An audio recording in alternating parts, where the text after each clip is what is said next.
By 1917, World War I was taking a massive toll around the globe and had become the deadliest conflict in history up to that point.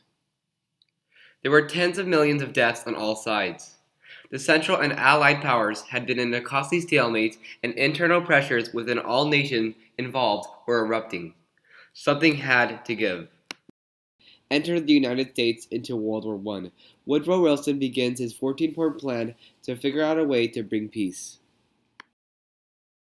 Finally, the Central Powers surrender on November 11, 1918, known as Armistice Day. The war comes to an end, and much to the relief of the people all over the world.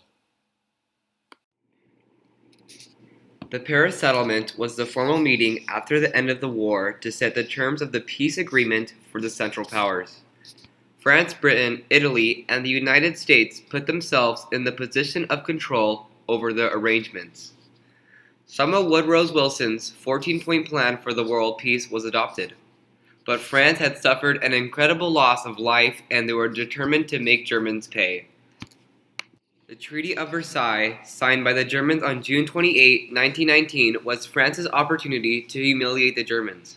It made them guilty of the war, responsible for massive reparations, and they had to give up enormous territory.